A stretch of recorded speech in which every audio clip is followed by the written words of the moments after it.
Coming up on Added Time. It came out that he basically had told them he's not signing a new contract while he's there. Which is a disgrace in itself, in my view. You can't expect long-term results if you're not going to have the patience for the process in the meantime. Xabi Alonso was a legend of Real Madrid. Exactly. He won a Champions League. He won La Liga. He won Copa del Reyes. He won the World Cup with Spain. So we're not just talking about anyone. You look like a guy who really challenged the authority of a manager every place that you went. You that kind of guy, really. Foz, good to see you. Tommy You too, Hall, yeah. welcome back. Thanks for having me back. Nice to see everyone. Tommy, how Great to are be you? here. And Boz, Yep. happy birthday. Oh, You knew I was going to do this. Yeah, I know. I don't like it. I really don't like it. Ever since I've turned 30, I don't really like being... That was only about. 2 years ago. Yeah, that's all right. But thank you very much. I really appreciate it. Happy Thanks for the birthday, lovely- big Thank fella, you all. yeah. Thank you all for the lovely wishes as well. Appreciate Well, it. not many On to people. the show. Not many people get to do what they exactly want on their birthday, but you do, Boz, because you love talking about football. 1,000,000%. Yeah. Yeah, well, it hasn't been a good day for some, which we'll talk about in a little bit. I don't like that. I like good things happening on my birthday, not people being sacked. But well, there you go. You can't have it all your own way all the time. Well, Xabi Alonso, we'll get to it right away. Yeah. No longer Real Madrid manager. Tommy was given 3 years, and he lasted all of 6 months. I know. I think the writing was on the wall a little bit since the loss to Liverpool in the Champions League and Manchester City as well. I think. And Celta Vigo that same week. You're That's right. right. But they went on a run of 5 games of winning after that. So I thought maybe he would have earned some credits from that. But obviously the loss to Barcelona. It's always difficult to come back when you're the Real Madrid manager. But I think it's pretty harsh because. It's one thing to change a manager, but it's kind of only makes sense to change him if you think that the new person's going to do better. And who is better than Xabi Alonso in world football right now? They've obviously put Arbeloa in, but is he going to make a big difference? I'm not so sure. Foz, you've talked about this in depth. We've talked about it with Vinny, Vinny Jr. wanting out and then not trusting Xabi Alonso. Xabi Alonso seemingly not trusting one of the most powerful players there. It's clear that the sporting director is Florentino Perez and the people in power are the players at this club. So what do Real Madrid do now? Well, they're going to have to find someone who fits that system, that's right. What the Spanish media are saying is that Perez was maybe not completely convinced by him because they knew the type of football that he wants to play. They know the control that he wants of the players, not just wants but probably needs. And he's much more a system-based coach than he was of Ancelotti, which is, here's the best group of players that I can put together. I'm going to manage them in a way that, kind of respects their quality and let them express themselves within a tactical structure, whereas Xabi Alonso is, no, this is where you go, this is when you do it, and this is what you have to do, right? And that is a challenge at Real Madrid. That is a challenge with the top players in the world. That's why Ancelotti's been so brilliant with them, because, when you listen to him, he's the complete opposite. He says, well, what am I going to tell, Zidane how to play? Am I going to tell Vinny Jr. how to play? Am I going to tell him when to run, what he does is set up a defensive structure, and so the moments of the game, the team knows how to respond together, but leave a lot of leeway for individual actions and choices, and a lot of movements of players around each other. So a lot of the players were never going to be happy with it, that's for sure. And as soon as it starts to go bad, you must win, you must be top of the league, and you must not lose to Barcelona within that period until you win a trophy. Even then, you're probably not safe. You're never safe at Real Madrid. But that's what he needed to do. Unfortunately, things went in the opposite direction. And then when you lose to Barcelona, and after the game, Mbappe, everyone has seen now where Mbappe kind of spoke to the players, and he or they, I think Rodrigo was involved, refused to go and do a guard of honour for Barca after they'd won at the trophy ceremony, which is a disgrace in itself, in my view. Because even in the, I would say, worst years, probably most entertaining years, when Mourinho was a Real Madrid coach and Guardiola there, and when the rivalry was so intense, almost extreme at times, they would still give each other guards of honour. This is just a matter of respect between the players.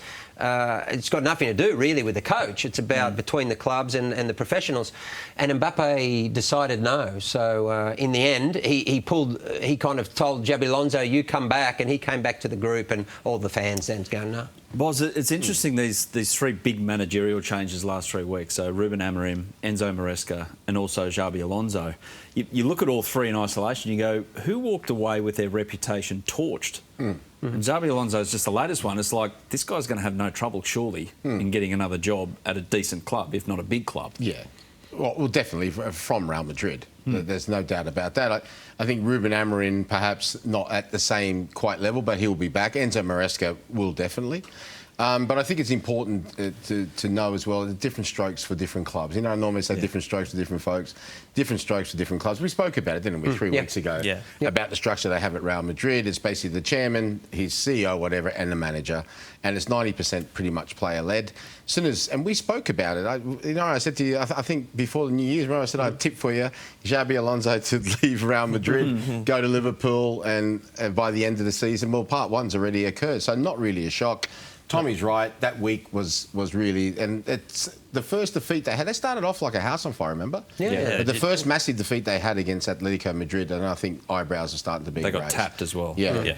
Liverpool, Manchester City, no shame losing to Liverpool at home. Manchester City at home a little bit different, but Celta Vigo as well. Anyone who watched that game completely outplayed. Because really, they're 4 points off the lead. They're 7th place of the Champions League. They're in the Copa del Rey round of 16 at Albacete. I think they play this week. But we know the standards at Real Madrid now before set. And before we all start saying, oh, you know, this, that and the other, bottom line is, since 1997, they've won 10 Champions League, following pretty much the same protocol. So I think the biggest example, I think perhaps the biggest lesson, we'll find out more and more as time goes on, as we normally do, is that, and Thierry Henry actually summed it up recently you've got to be very, very careful when you go to not just a big club, but a club that's, you know, we're talking about the biggest. And the least patient. Well, perhaps that, but also with the biggest players, more important with the biggest players.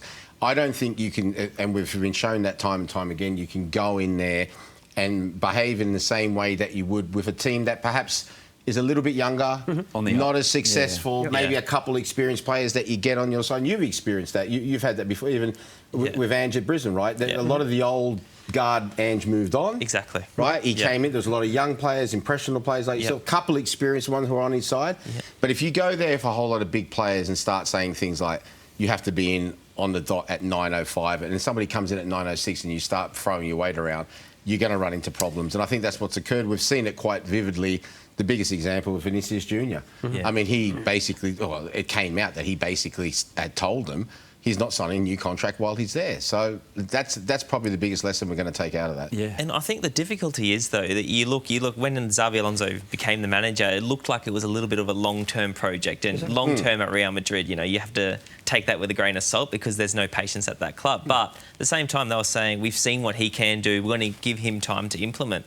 Well, it's like you can't expect long-term results if you're not going to have the patience for the process in the meantime. So, you know, you can't expect him to come in and implement his ideas unless you give him the keys completely. And he also wasn't happy with the likes of Luka Modric and Toni Kroos departing in the last few years and not being able to bring in a midfielder. He spoke about that. And I think that he said that was integral to the way he wants to play. So he didn't get the signing he wanted in terms of the positions. And, you know, I think it is quite harsh, and I don't think he'll come out looking any worse than he did going into it, to be honest. No, I don't think so. I agree. Everyone knows what Real Madrid is like, basically, right? And you go there, you're good enough to go there, you're in the top, very top echelon, which he is, clearly. Top, He's on the rise, but even so.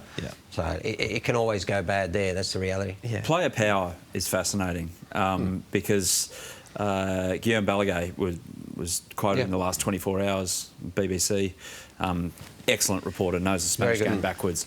So that Xabi Alonso from day one was almost on the back foot because he didn't want to go to the Club World Cup. That's right.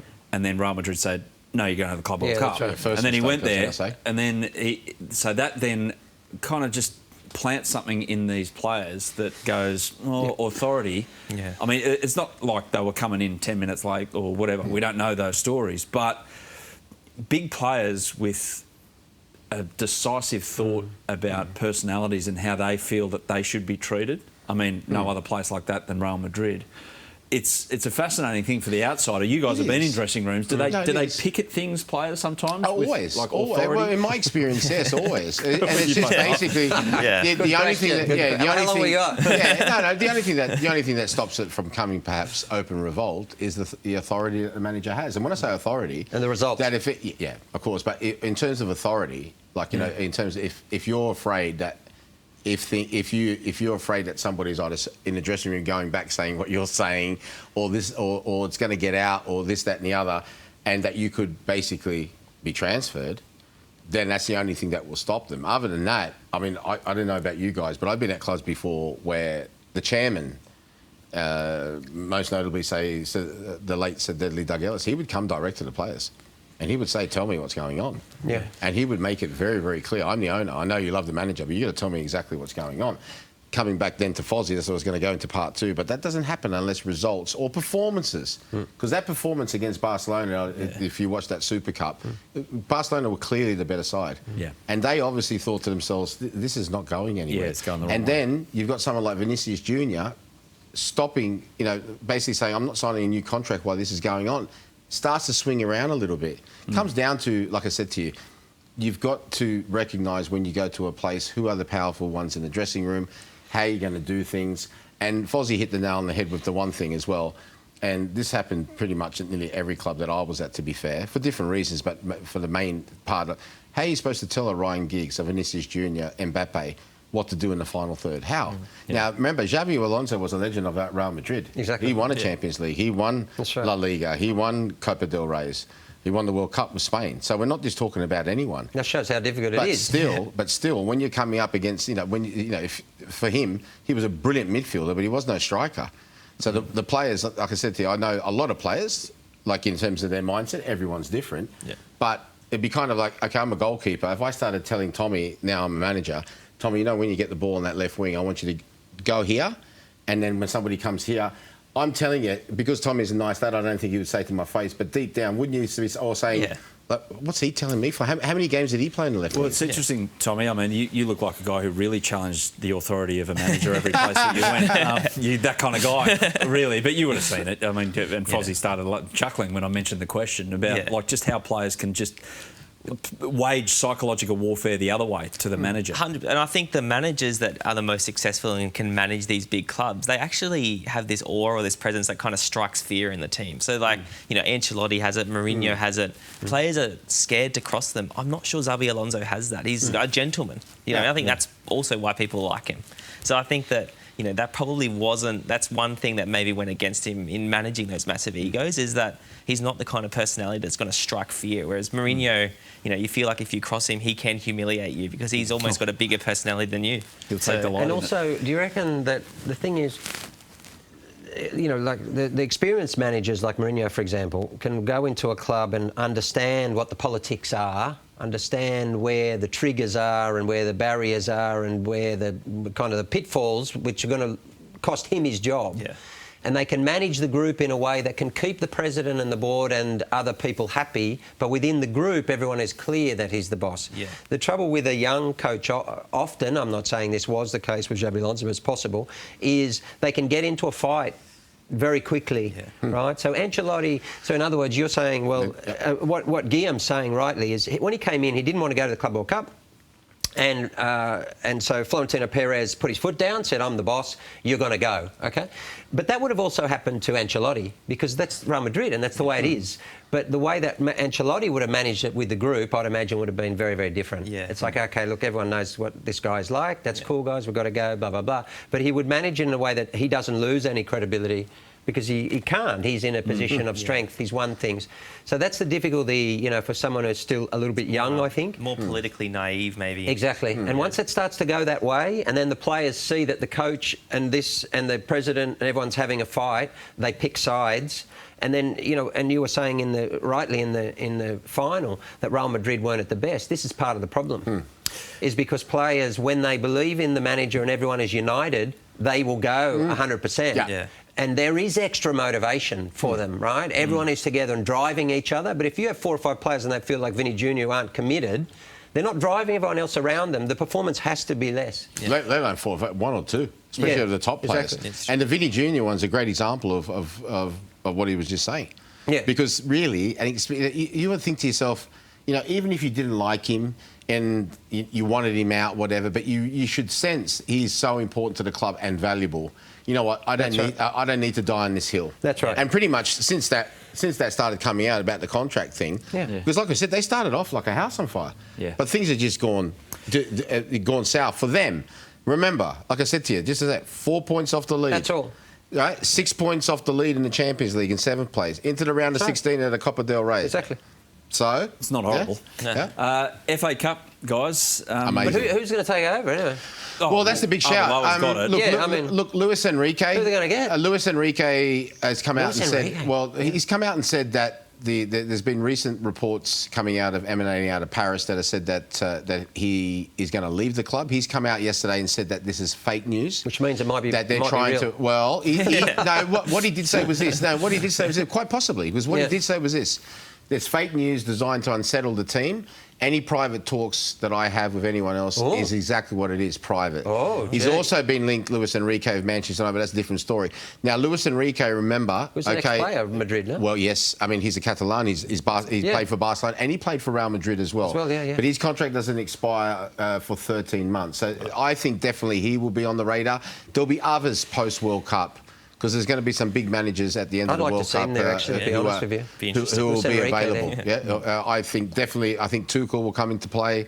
Yep. I think they'll even have a look, I reckon, at Vincent Kompany. I really do. Yeah, okay. It's huge 6 months in the managerial circus. Like end of World Cup feels like it's going to flood the market again with all these managers that have been in Europe, go back there. It's fun for us, not fun for managers. Still to come on Added Time. The DNA's gone. It's over. Get away from the past, or else you're just going to be forever living in it. You need to go for a manager who's proven to have that positive approach. And I think that Michael Carrick, although unproven, it's the least risky of the options I've heard. You say the business analogy there of where you're at rock bottom, the only way is up. Well, Tottenham, I don't know if they're at rock bottom, but... There's no right winger fit for this weekend, and you just sold Brennan Johnson. So who's making these decisions? You're completely humiliated. And none of that. There you go. Here's somebody. Anything else you want? Yeah.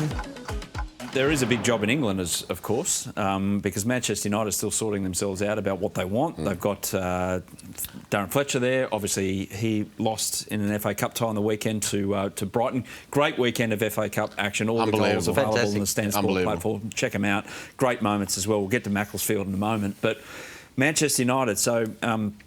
I mean, Fletcher looks like he's blending into the role nicely because he went up and berated the referee, Fergie style, after the game. But anyway, Michael Carrick's been talked about, Ole Gunnar Solskjaer as well. Does Fletcher keep the gig? Do they keep it open for 6 months? Where do you see it heading? Well, I don't see why there's such consternation about who's going to be a caretaker. I really don't.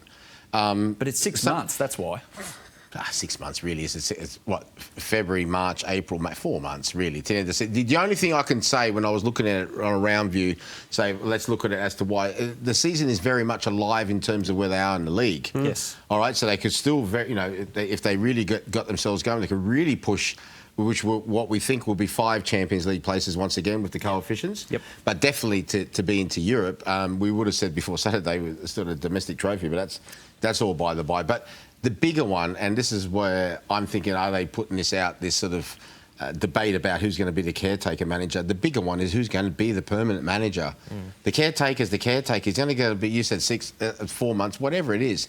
Who's going to take over as manager? That's going to be the big one, and what everyone's going to judge this period by. Because, like you said, at the moment, and it's been like this for a while, it's turmoil. One saying this one saying that one. They've really got to sort themselves out and really get this right, because I think this is crucial, because it's not just been 4 or 5 years now. We're talking 13 years. Yeah. 13 years now of this type of up-down turmoil. So it needs to be sorted out very, very quickly. Me personally, I would get away. We hear about the DNA. Get away from... The DNA's gone. It's over. Get away from the past, or else you're just going to be forever living in it. Move forward. Go and get somebody fresh ideas with no connection to the past. Well, no problem to respect. Yeah, I know, but there's still people hanging around. You see pictures of the ex-manager. You see pictures of ex-players. This, that. Just get away from all that and go forward. The fans don't care about that anymore. They respect it, they love it, as well, whatever, great. But it's right here, right now.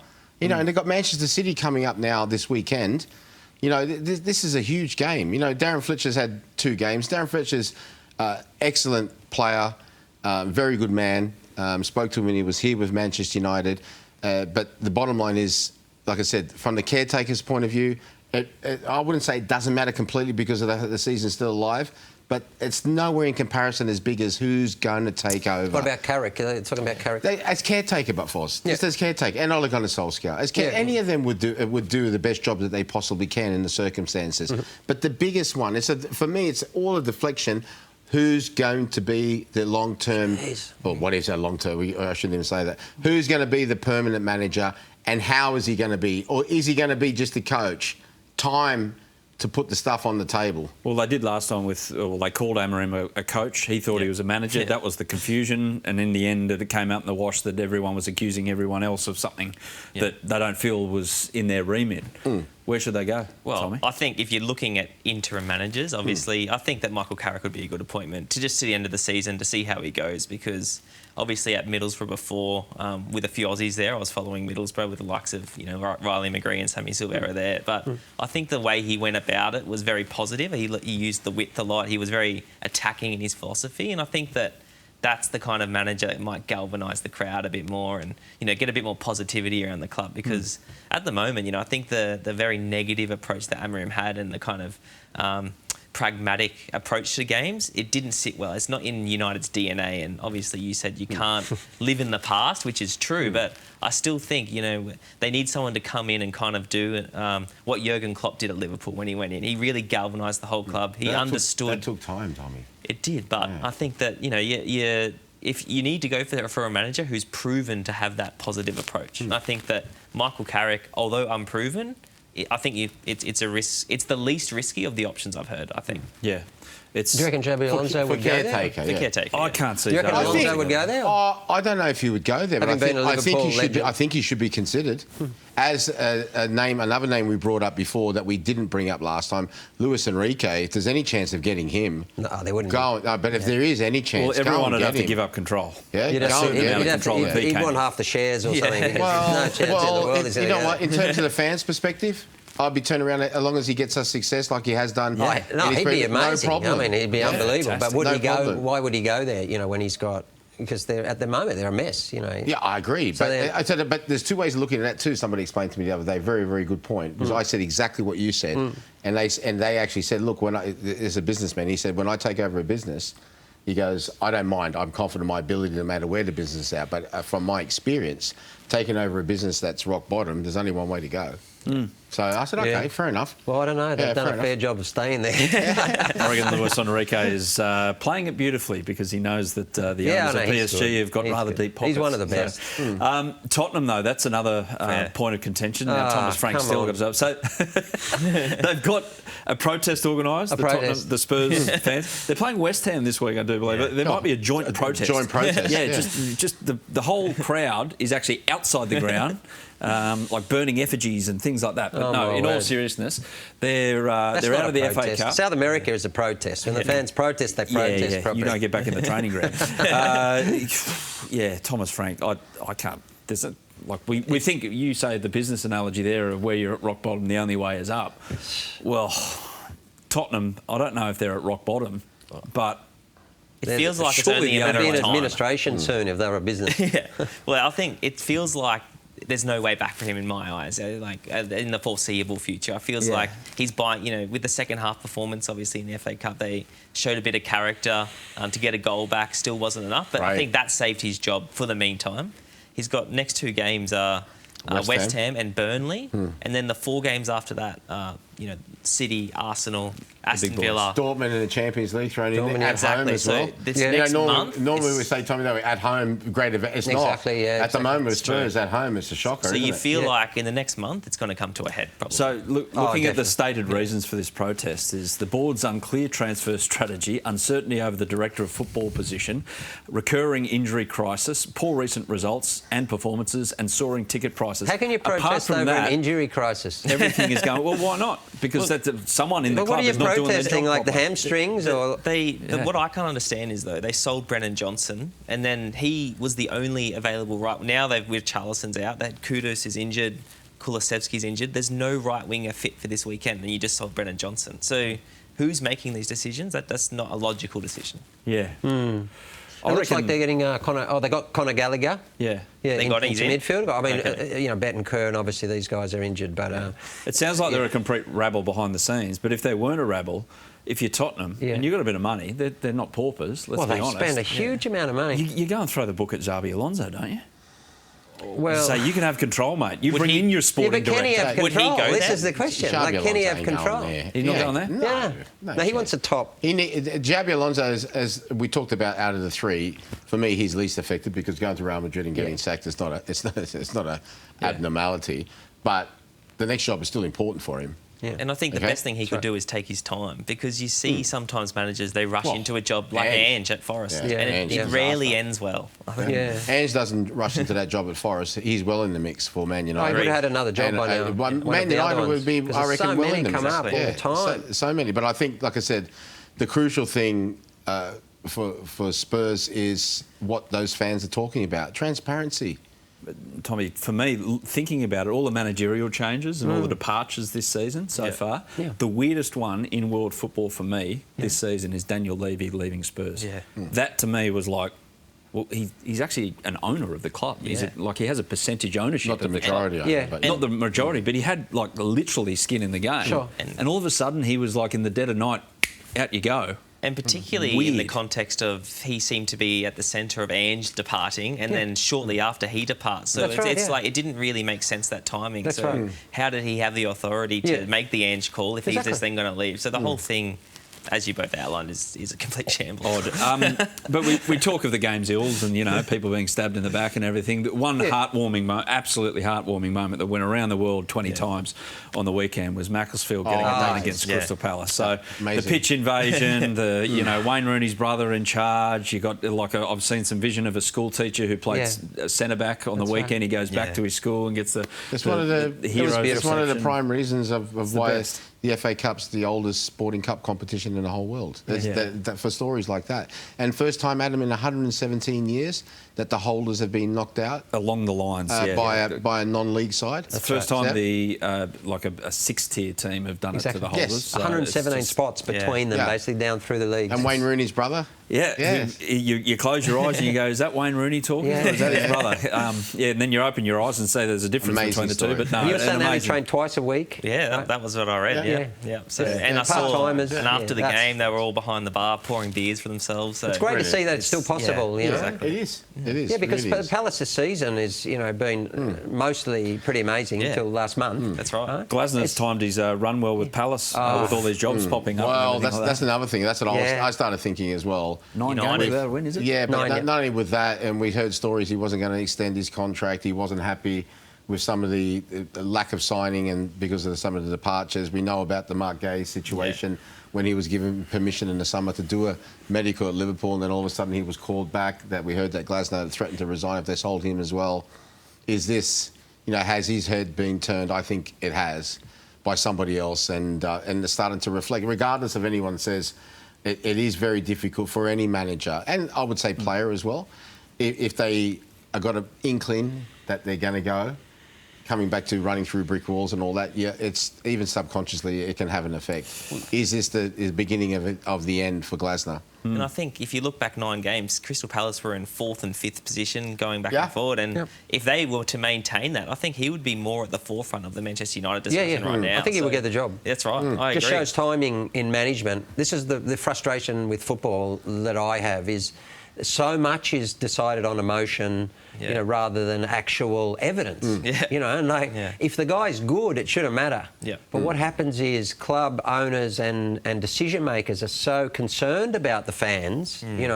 If we were to appoint this, what are the fans going to say now because they just haven't won for 9 games or whatever? If you've identified this person as someone to take you forward, it shouldn't matter. Big picture, Well, it should be. I mean, that's what happens in other fields. But the emotion in football and we love it because we end up here just like every day talking about this craziness. Because most of it just makes absolutely no sense if you're trying to manage it well. Wouldn't you say, though, that it's the ego of the owner or the decision maker worried what the fans think of That's often true. Sometimes. Often well, it could be another situation. I'll give you, say, if you're Steve Parish, right, you're in charge of Crystal Palace. What about if you've heard through your sources that Oliver Glasner is going to go? Right, so what would you do in that situation? Would you sack him now? No, go and talk to him. All right, what about like an adult? All right, but what about if he said, you go and talk to him, and I say, no, there's no truth in it. Okay. And then you say to me, like, why haven't you signed a new contract? Well, I'm not happy with the terms. Speak to my agent. See, this is the type of situations that arise. Yeah, and sometimes in that situation as well, it's very, very difficult for an owner to ascertain, really, is he working in the best interests of us, or basically is he going to leave? He's going to leave at the end of the year. If he's going to leave at the end of the year, do you make the change now? Yeah. And risk then spiralling into a position where you could be threatened relegation-wise? That's where it becomes very, very difficult. This is why, that's a great point, and this is why what frustrates me is the lack of strategy. It's like whoever's available we're going to get, whereas I actually quite like what Tottenham did. Although I think it was, the wrong decision. I wouldn't have gone and got Thomas Frank for his football. But the thing is, at least you identify someone. So, in other words, you never know how long these coaches are going to stay around. That's just a fact of life. If things go badly and all of a sudden, the whole dynamic goes and whatever, and their own personality can contribute to that. And all of a sudden, if they do need to leave the club, which is going to happen, you need to have 4 or 5 or 6 people on the rate, like you do with players. Succession plans. You have to have succession. That's what I should have said. Yeah, succession plan. And the other point about it, what Manchester United haven't done, and this is why I asked you about Carrick, surely all of your ex-players, like what Pep Guardiola has done, you need to have a train of all of your ex-players in all of other clubs. You need to be monitoring them, bringing them up, so that you've got this kind of legion of possibilities. A bit of a drought there, to because bring in a lot of the ex-players that played under Alex Ferguson, I mean, they were not any good. No. Yeah. Well, that's the point. Yeah. So, like, how are you training them? Like, how are you supporting them? And but if you were running a big club of this magnitude, surely you have to have very clear succession plans, have to have a very clear idea of what sort of coach you need, and you can't rely on the market to produce it for you. You've got to be helping to produce it yourself. But the key is, like to your guys' point, that you've got to stay 2 steps ahead of it. Yeah. At every time, every day you wake up, you think, what would happen if this person walked out the door? Yeah. That's the point. Yeah. What would happen? So then you've got to have option A, B, C, and... Or do they? I mean, maybe they do, but I'll give you an example. So just say, for example, Oliver Glasner has already agreed to join somebody at the end of the season. Right? Let's say he's, hypothetically, he's agreed to join Team A, okay? And Team A are like that, we're good, everything's okay, great, everything right. All of a sudden, last second, which has happened and can happen, Oliver Glasner turns around and goes, no, another team's come in, which I'd rather go to. So then Team A are in a position where that probably then leads to the one who originally agreed and thought everything was all okay. Is that Team B you're talking about? No, Team B is the one he's turned around and said he's going to go to. Yeah. Right? So he's going to go to Max. Right, okay. Originally, he signed with Bristol, right? At the end of the season, he's going to go to Bristol. Yeah. Literally, 24 hours before you're about to complete the signing, Macclesfield come in and he goes, I'm going to Macclesfield. Yep. Then you've got to then look at how are we going to adapt, how are we going to do it. Now, coming back to where you said, you should have other, but if those options aren't available, then sometimes you're forced into other scenarios. Yeah, the Tottenham Hotspur thing is so strange because, like I said, if they'd identified Thomas Frank, but they've basically spent the last 2.5 years or whatever it was of Ange buying players to suit Ange's style. That's correct. Like, that's what I'm saying. Where people in there should be, doesn't matter if you're a football person or not. Exactly. You should be able to see that. That's the point. You should be able to be saying, okay, you know what, they play a little bit different. Even if I didn't know, I'd say, Adam, listen, Thomas Frank's Brentford and the way Ange has played in the signings, they're a little bit different. Can you explain then how this is going to work? That's all. That's right. This is exactly what United's problem is, because it feels like new managers come in having to clean up the old managers' signings, and then it's this cycle that just keeps happening over and over again. Amorim wanted different players for his back three and whatever, so you're never going to, it's just not going to work. We'll say though, shout out, you mentioned Steve Parish's name, I'm sure he had something to do with it, or the hierarchy at Crystal Palace. They actually said to Macclesfield after the weekend, FA Cup works, the gate receipts are huge. Like Exeter got a nice little bonus, even though they got absolutely walloped 10-1, but they got a little paycheck on the way out. You get 45-45 split, and 10% goes to the FA with gate receipts. It used to be 40-40 and then 20 to the FA. They obviously changed that. 45-45, and apparently Crystal Palace said, no, keep the whole 90. Great. Great. So, refreshing. Yeah, great. that's to a non-league club, that's huge. You're going to put us in history as the first holders in 117 years to knock us out. You've completely humiliated us. And not only that, there you go. Here's somebody. Anything else you want? Yeah. Fourth round draw's done. So Manchester City don't know their opponent because Salford and Swindon Town got postponed due to a frozen pitch. Yeah. Swindon Town, there's actually an Australian connection owned by an Australian, Clem. Clem I didn't know that. He's a great guy. He's had his issues with the Swindon fans sometimes. They've let him know what they think, thinking of protests and things like that. But they've got a chance of a trip to the Etihad. But of the other fixtures, and you can check them out on Stan Sport, the platform. I mean, Boz, sorry, we're not going to talk that weekend because Villa are hosting Newcastle. So...